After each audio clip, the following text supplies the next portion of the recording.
열왕기하 4장 1절에서 7절까지 말씀.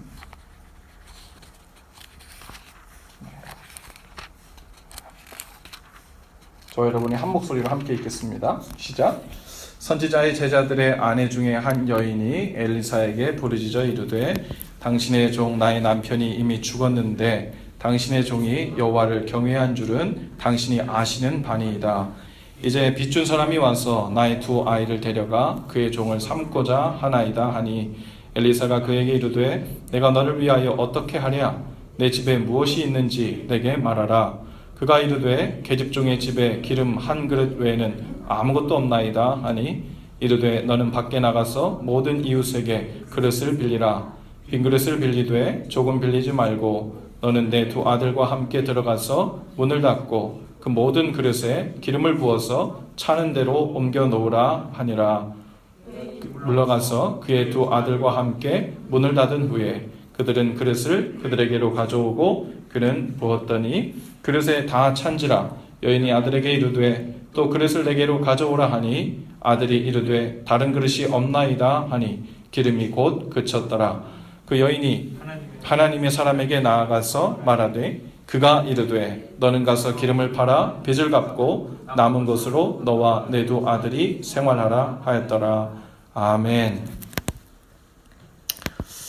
네, 오늘 우리가 읽은 이 말씀은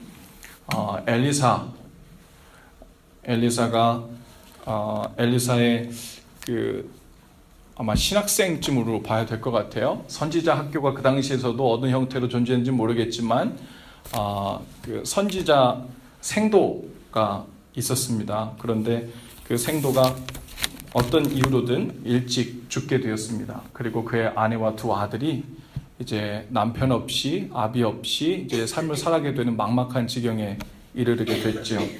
바로 그 상황에서 그 과부가 엘리사 선지자에게 가서 그렇게 구하죠.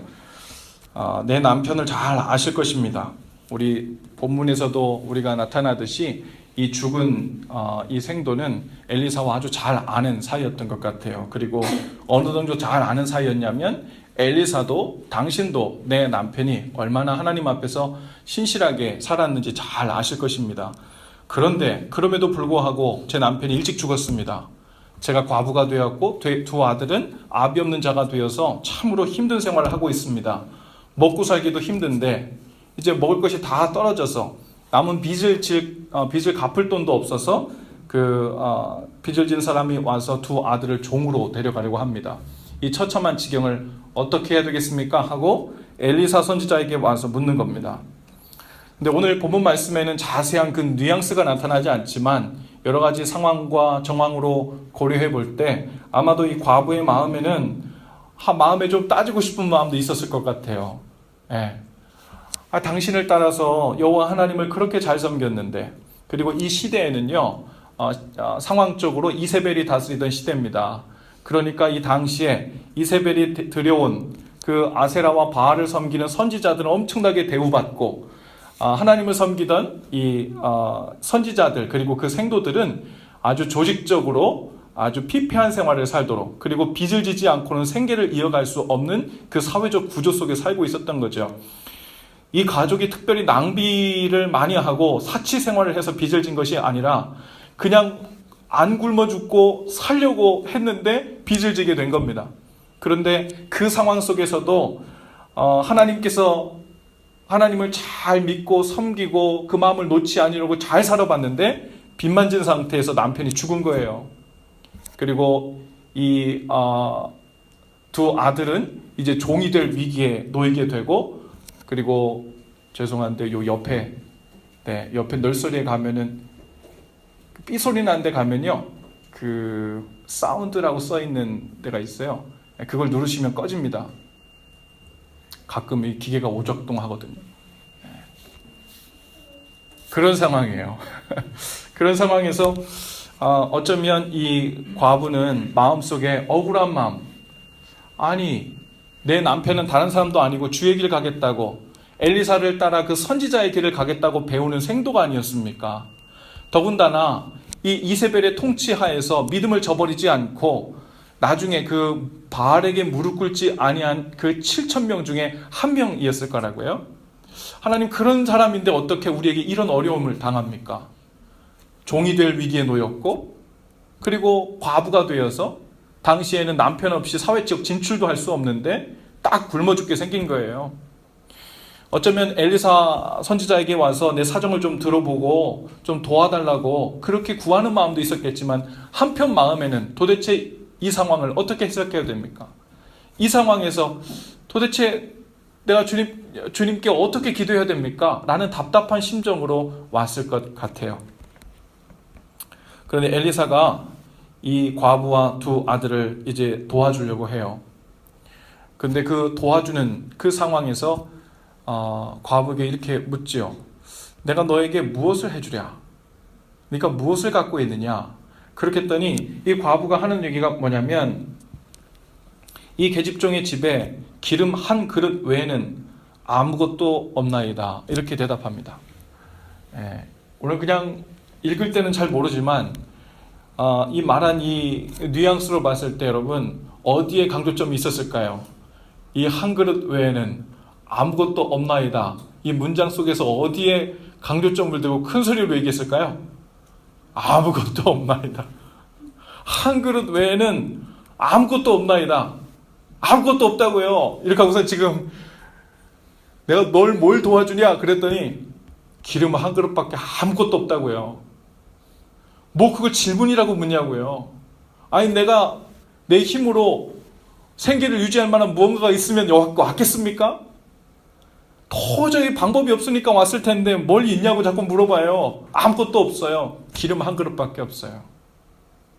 이 과부가 생각할 때는 도저히 계산이 안 나오는 거예요. 이거는 있다고도 볼 수 없는 겁니다. 그냥 이 기름 한 그릇 가지고 마지막으로 떡 하나 부쳐 먹고 내 아들과 딱 죽는 게 낫지, 내 두 아들 종으로 팔려가서 사는 거 못 보겠습니다.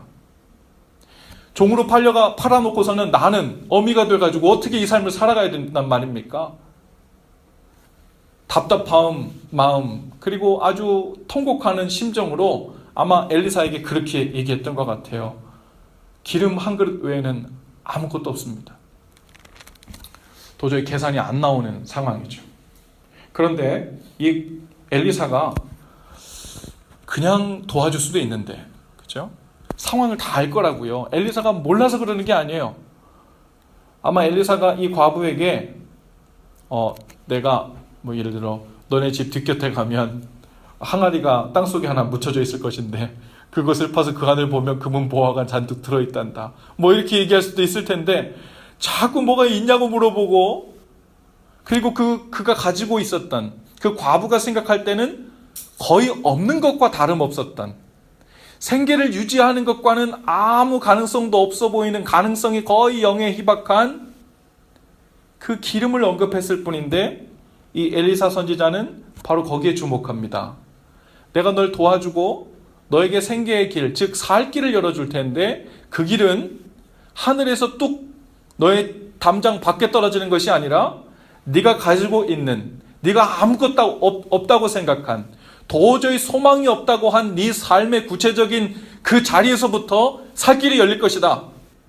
그리고서는 내가 하늘에 기도해서 하늘에서 떨어지는 금은보화를 받을 일이 아니고, 쌀이 떨어질 일이 아니고, 네가 가지고 있는 그 작은 기름, 그것이지만 내가 하나님의 이름으로 명령하는 그 일에 순종하며 나가면, 그리고 너도 최선을 다해서 힘을 다해 나가면 거기서부터 하나님의 도우심이 임할 것이라고 말하는 거예요.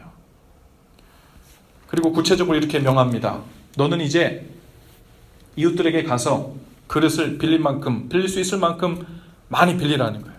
그리고서는 네 두 아들과 방문을 닫고 방 안에 들어가서 그 한 그릇 남은 거요, 아무것도 아닌 거, 그것을 가지고 빌린 그릇에다 담기 시작하라는 겁니다. 그런데 무슨 일이 일어났어요? 아무리 따르고 담고 담아도 기름이 마르지 않고 계속 나오는 거예요. 그런데 한두 끝도 없이 나오는 것이 아니라 언제까지 나옵니까? 거기 빌려온 모든 그릇에 다 찰 때까지만 기름이 공급되는 거예요. 마치 사르밧 과부가 먹을 것이 없어서 딱 요걸로 떡 하나 부쳐 먹고 죽으려고 합니다 라고 얘기하는데, 엘리사 선지자가 이제 거기도 비슷한 일이 일어나잖아요. 밀가루 독에 밀가루가 말하지 않는 거예요. 계속해서 퍼나오는 겁니다. 마치 그런 것처럼 이 기름이 그릇에서 마르지 않고 계속 흘러나오는데, 언제까지요? 빌려온 그릇에 다 찰 때까지. 그리고 아들에게 물어봅니다. 더 빌려온 그릇 없어? 더 찾아봐. 아니에요 어머니, 우리가 이렇게 다 빌려온 겁니다. 더 이상 빌려온 그릇이 없어요. 그래? 아마 이렇게 말했을 때 딱 멈췄을 거예요. 오늘 우리에게 이 본문 말씀에서 우리에게 주시는 메시지가 아주 강합니다. 그 중에서도 오늘 함께 주목하고 싶은 메시지는 뭐냐면, 하나님께서 우리의 빈 그릇을 가지고, 하나님 저는 아무것도 없어요, 완전 빈털털이에요, 빈 그릇이에요, 그리고 주님 앞에 좀 채워달라고, 살려달라고 주님 앞에 나왔는데, 주님께서 그것을 채워주시되, 야, 빈 그릇을 저 담장 밖에 갖다 놔, 그리고 기도하고 그 다음날 가보면 아침마다 채워져 있을 거야, 이렇게 말하시지 않고, 너에게 남은 것이 얼마냐, 너에게 무엇이 있냐를 물으시고, 거기서부터 하나님의 은혜를 부어주시는 통로로 삼으신다는 거예요. 할렐루야. 그리고 거기에는 우리의 구체적인 순종을 필요로 하신다는 거예요. 그릇을 빌려오는 일, 그리고 말도 안 되는 명령을 따라 그 그릇에 담기 시작하는 일. 여러분 한번 상상해 보세요. 이 두 아들과 어미가 엘리사의 말에 순종해서 옆집에 가가지고 그릇을 빌리기 시작했는데, 아마 이렇게, 아줌마 우리 집에 그릇이 좀 필요한데 그릇 좀 빌려주세요 하고 갔어요. 근데 그 집에 있는 아줌마가 이렇게 얘기합니다. 우리 집에 그릇이 여러 개 있는데 종류가 다 달라. 큰 거 줄까? 중간짜리 줄까? 어쩌면 오늘 우리 이야기로 하면 조그만 종지를 줄까? 밥그릇만한 게 필요해? 아니면 큰 대야를 줄까? 아니면 국 끓이는 아주 큰 드럼통을 줄까? 아마 그 속에서 이 두 아들과 어미는 고민이 많았을 거예요. 있는 대로 빌려오라고 할 때는, 빌려오라는 것은요, 그냥 조금 빌려오라는 게 아니에요. 있는 대로 빌리라는 거지. 있는 대로 빌려오라는 말은 최대한 많이 담을 수 있는 것이라는 명령이잖아요. 그것에 순종했으면 아마 이들은 그것을 고르는 중에서도 되도록 큰 거, 이것들을 빌려왔을 겁니다. 비록 나중에 무슨 일이 일어나는지 구체적으로 알 수 없었을지라도 엘리사 선지자가 명한 것은 있는 만큼 많이였단 말이에요. 있는 그대로 그들의 순종한 만큼 하늘의 은혜가 그들에게 부어진 거죠. 그리고 방 안에 들어가 따르라는 그 말을 할 때도 이걸 왜 따르라고 할까?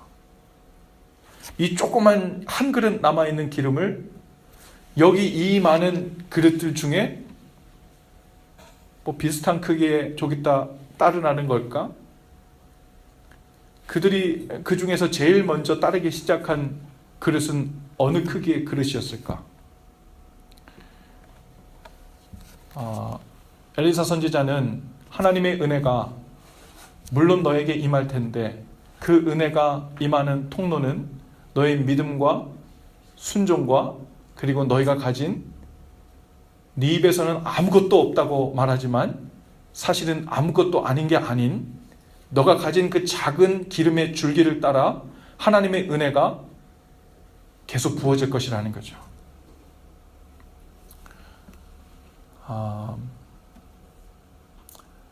어제 우리 그 제자훈련 성숙자반 이제 6기 목요일에 이제 5번째 과를 했는데, 주제가 주기도문이었어요. 주님의 기도. 주님의 기도에 대한 챕터를 다 같이 읽으면서 다들 은혜 받은 말씀들을 하나씩 가져와서 나누기 시작하는데, 어떤 성도님이 그 부분을 함께 나누셨어요. 저는 이 챕터를 읽다가 나라가 임하시오며 라는 이 부분이 너무 은혜가 됐다는 거예요. 나라가 임하시오며. 옛날에는 하나님의 나라가 임해 주옵소서, 주님 제발 부탁인데 하나님의 나라가 임해 주세요. 제 가정에도 이루어 주시고 제 삶에도 하나님의 나라가 임했으면 좋겠고, 우리 교회에도, 미국 땅에도, 한국 땅에도, 열방에 하나님의 나라가 임했으면 좋겠어요 하고 침 튀기면서 주여 주여 부르짖으면서 열심히 기도를 했는데 이 챕터를 읽다가 보니까 거기에 그 하나님의 나라는 내가 기도한 후에 내 삶과 상관없이 저 담장 밖에서 이루어지는 것이 아님을 알게 되었다는 거예요. 주님 하나님의 나라가 임하시오며 라고 말할 때 그 하나님의 나라는 바로 나의 삶 속에, 나의 가정에, 나의 교회에 이 땅 가운데 임하는데 그 통로가 내가 되어야 된다고 말씀하시는 기도이기도 한다는 겁니다. 하나님의 나라가 임한다고 한다는 것은 구체적으로 하나님의 통치가 임한다는 겁니다. 하나님의 다스림이 임해달라는 말이에요. 자, 그러면 하나님, 제 삶의 구체적인 삶에 하나님의 나라가 임했으면 좋겠습니다. 이루어 주시옵소서 라고 구했다면 그 기도와 함께 들어간 보이지 않는 기도는 무엇이냐면 제 삶 속에 왕 노릇하고 순종하지 않았던 제 주도권을 주님께 내어놓을 테니 하나님의 통치가 임하여 주옵소서.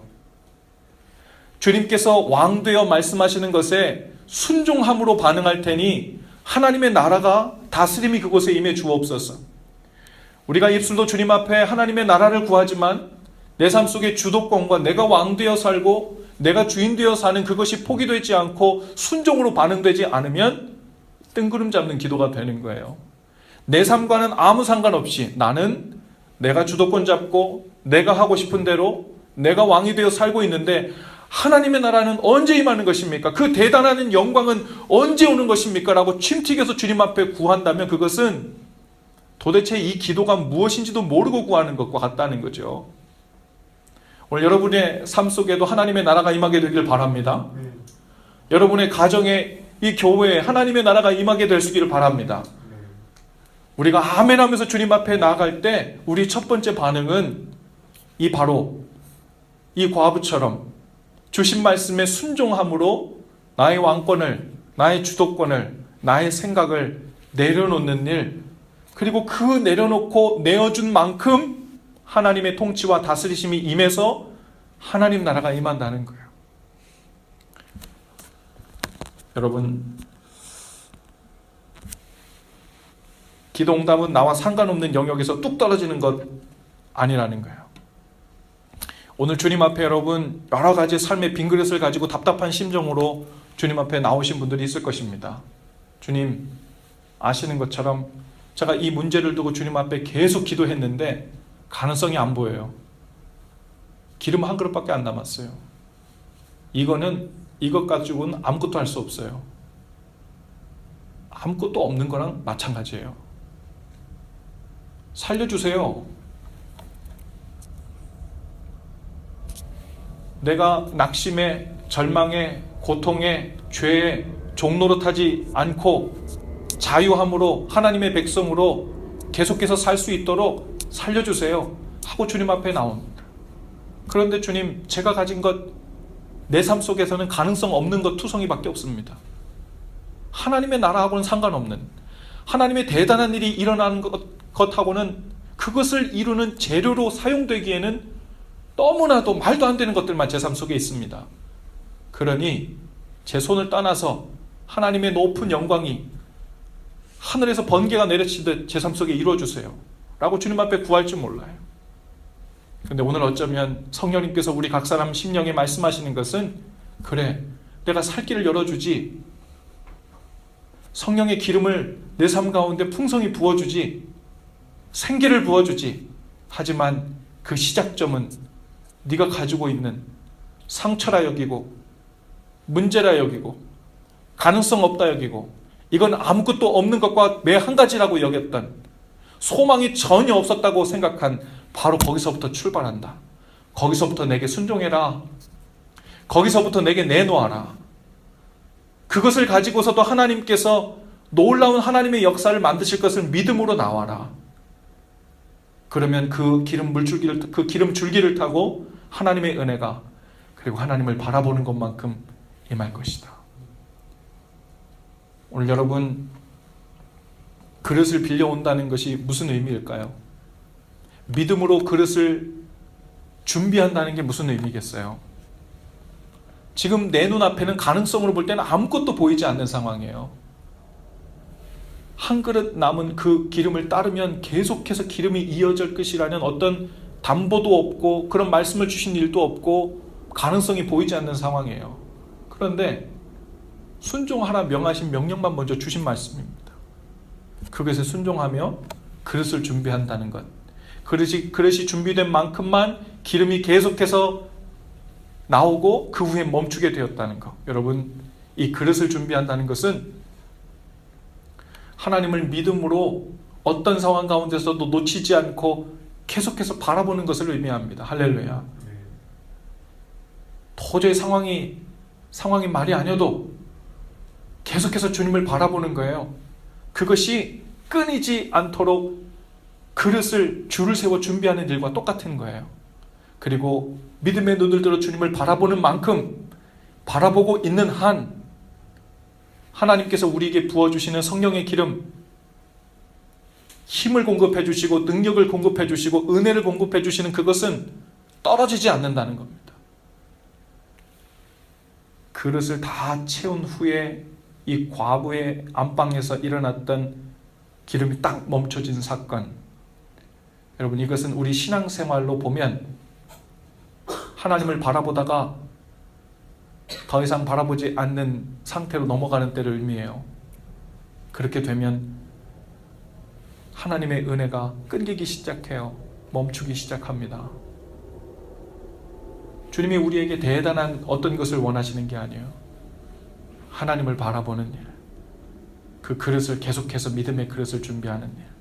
그러면 주님께서 멈추지 않고 부어주신다는 그 놀라운 약속의 말씀 가운데 다 들어가실 수 있기를 바랍니다. 오늘 아무리 답답하고 길이 안 보여도 남은 기름 한 병 가지고는 아무것도 할 수 없는 것 같은 형편에 놓였어도 하나님을 믿음으로 바라보며 사는 이상 주님의 그 기름이 마르지 않게 하시는 그 놀라운 은혜가 오늘 주님 앞에 구하며 나가는 저와 여러분의 삶에 임하게 될 줄로 믿습니다. 빈 그릇 가지고 오셨어도 종지만큼 아주 작은 기름만 남아 있었어도 이걸로는 아무것도 할 수 없다고 주님 앞에 절망적인 상황에 나왔어도 하나님, 이것으로도 제 삶을 바꿀 수 있나요? 이것으로도 제 가정을 변화시킬 수 있나요? 이것으로도 제 상처를 만지실 수 있나요? 이것으로도 이 말도 안 되는 깨어진 상황을 다 조각나버린 것 같은 이것을 다시 맞추어 온전하게 하실 수 있나요? 여러분, 주님을 바라보는 거예요. 그리고 우리 삶의 그 작은 한 자리에서 순종하며 나가는 거예요. 그리고 주님을 계속해서 바라볼 때 하나님의 은혜의 통로가 막히지 않고 계속해서 부어지는 은혜가 있을 줄로 믿습니다. 기도합시다. 하나님, 오늘 주님 앞에 나아가 부르짖으며 우리에게 이미 생명을 받고 부어주신 그 은혜가 얼마나 큰지, 그 은혜의 통로를 통해 오늘까지 여기까지 하나님의 은혜가 부어졌음을 믿고 감사합니다. 이제 오늘 또다시 빈 그릇을 들고 나와 실망한 눈빛으로, 절망한 마음으로, 아무것도 없다는 소망하는 마음으로 주님 앞에 나왔지만 오늘 주님, 우리 다시에게 명하시는 그 음성을 듣습니다. 아무것도 남은 것 같지 않은 바로 그곳에서 주님을 바라보는 그 작은 믿음의 그릇, 거기서부터 하나님의 은혜가 끊임없이 부어질 것임을 믿습니다. 오늘 우리가 믿음으로 나가게 하여 주시옵소서. 끊임없이 믿음의 그릇을 줄을 세워 준비하게 하여 주시옵소서. 그리고 그것을 통하여 우리 삶 가운데 부어주신 하나님의 은혜를 경험할 수 있도록 인도하여 주시옵소서. 오늘 이 저녁 주님 앞에 구하는 입술, 우리 마음들을 준비시켜 주시고 성령께서 인도하여 주시옵소서. 예수님의 이름으로 기도합니다. 아멘. 우리 함께 찬송하신 후에 기도하며 나가십시다.